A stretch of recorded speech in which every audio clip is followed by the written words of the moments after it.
This is Farshid with another video just for you. Today I want to talk about Mixet tub and shower valve and how to replace the stem. In the front section over here, this is what we see in front of the finished wall. We have our cover, we have our temperature adjust, and the dial that turns the water on and off. Behind the scenes, behind the finished wall, we have the plumbing on the left side is our hot water supply, and on the right side is our cold water supply. Down below, we have our plumbing that goes to the tub spout, and then up above is the plumbing that goes to the shower and the shower head. Let's take a look at how this valve actually works. As I said, we have this front knob over here that turns the water on and off. Then we have the control on the back side, which adjusts the temperature. As the dial turns toward the H, we're going to get more hot water, assuming the stem was put in there correctly. And as the dial turns toward the C, which is on the right-hand side, we get more cold water out. So I've taken the valve body apart, actually cut it so you guys can see what's going on inside. The hot water comes in and through this casting here, goes through this rectangular hole, ends up through this rectangular hole, and ends up in the main chamber where we see our white stem. So as we turn this knob, the stem moves forward, allows the water that's coming in through the hot side and the cold side. Cold side would be just similar to what we got on the hot side, same setup, for that water to flow through this port here. This port then takes the water down to this pipe and up to this pipe, down to this pipe to our tub spout. If it's plugged, meaning that we have our diverter pulled, then the water stops here and backflows to our shower head. To adjust the temperature, as we turn this dial, it rotates the stem, which has a groove at the bottom that lines up with this hole that's on the back. Let me turn it so we have the right orientation. There we go, like that. So it ends up like this hole here. The water comes out here, and this groove allows the water to flow out, or if the dial is turned so the groove is not exposed to our opening, which I've got marked here with the red, it's blocked. So now the other side is exposed to the groove, therefore the cold water comes out. That's why I was talking about making sure that the stem is in there correctly in order for the hot and cold work the way our faceplate is telling us should work. So again, this is how the temperature of the water gets changed by allowing hot water come in, or it rotates to the cold side, or it sits in between the two. I'll take the stem out and you'll see the stem. The concept is pretty simple, and then when we want to shut the water off, we just turn this dial until there's a seal back here, seats against this hole right there. Let me bring it up, maybe we can see it a little bit better here. Yep. against this hole, then the water stays in this cavity and it does not go back to our plumbing. So the most common problem with this stem is that the seat wears out, and in most cases you just have to replace the stem. So let's take a look at how we would replace the stem. So we take this screw off. That will remove our dial that allows the water to go in and out. Then we take this screw, loosen it up. This has a little piece on the back side. Once I get it out of here, I'll show you. That slides back like that. You'll see that it has a plastic piece that has a small tab which secures the handle to the stem, which falls into this hole here. So we have to make sure we don't lose this piece, right? That's that. And then last but not least, we take the cover off to get our valve stem retainer, which is this piece here, exposed by putting the wrench. Obviously this is a lot easier to take off because I've been taking it off a few times, and as you are going to witness here, half of this pipe is missing because I cut it just for you guys.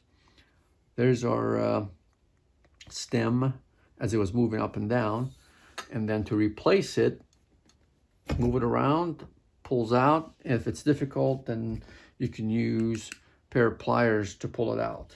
Okay, so this was one seal that's in there, and this is the seat that I was talking about that usually wears over time, and if it doesn't seat against this back area, then you're gonna have drips.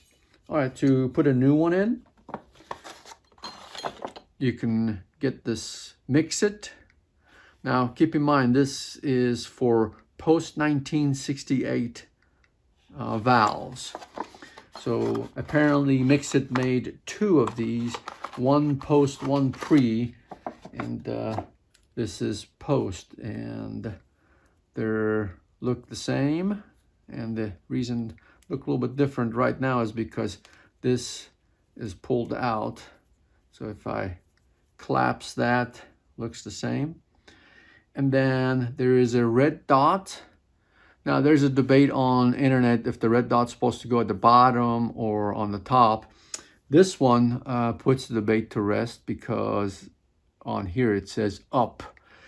And the main difference is going to be if you put it in there incorrectly, your hot and cold is not going to match to your H and C on your plate there.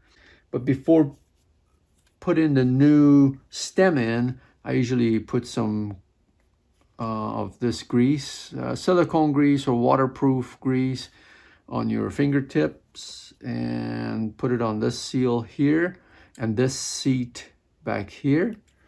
And then you put it back into the body. And with the kit, you will also get the new retainer, which the retainer has set of washers. So we have a brass washer, a rubber washer, and another brass washer like that. And then the whole assembly goes into our housing, and then the new stem goes back on top of it. So the only thing, again, you got to remember is paying attention to the orientation of the stem, how it goes in, top and the bottom. All right, and then on the washers, it also shows you the order on the back of the package. All right. So now what happens if you have taken the whole thing apart? You go to the store, Home Depot, Lowe's, and they don't have one of these in stock. So one way you can fix the issue with the dripping is to replace this seat. So you can just take a screwdriver, take the seat off. And I've done some research, come to find out that you can buy these from Home Depot. They have them in stock in most cases. It's the Danco 88569. It's a 00 flat washer, 1/2 inch. So I'm gonna take one out, that way you guys can see it.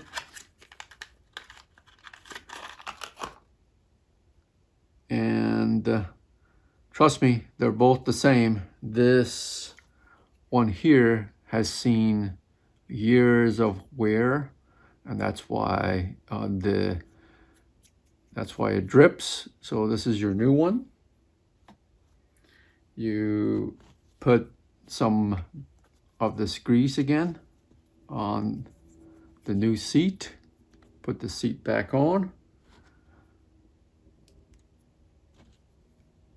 Put the screw back in. Tighten it. Also, while you're in here, you can replace this O-ring. And this O-ring is O-ring number 11. So it's your Danco 96728. So I'll show you how to replace that real quick. Take a small screwdriver and wedge it under the O-ring. Rotate and the O-ring comes right out, just like that. Then we get our O-ring number 11 out of our box. So again, this is just in case they don't have, or you prefer to do it this way, save a few bucks. Again, I'll put a little bit of that grease on my fingertips, lubricate the O-ring, stretch it over and fit it in. Now, going back into our assembly, this is the up position, like that. How it works, you turn the knob, moving the stem toward the back of the valve.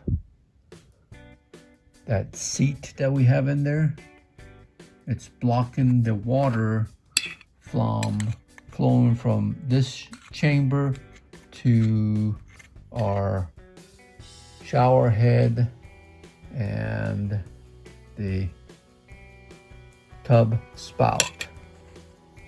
Water comes in through here, which is lined up with this marking that I have here with the stem all the way back. This port is also blocked, right?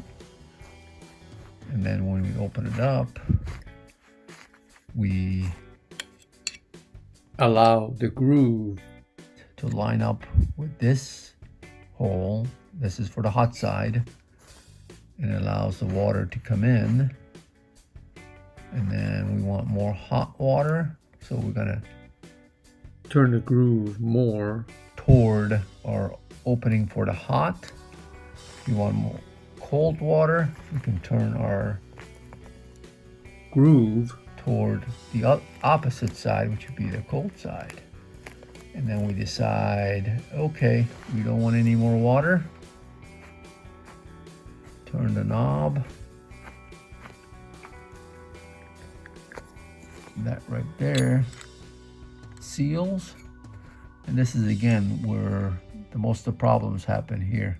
This seat over here wears over time, and then that's where we're going to have our water dripping.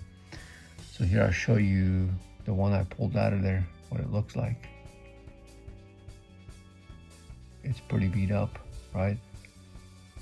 That's the groove that was put in there by this valve body, the brass part of this valve body over the years. Remember this, I believe this one was from 1984. There you have it. That's a close-up. Hope you found this information helpful, and if you do, give me a thumbs up, and please subscribe to my channel. Thank you for watching.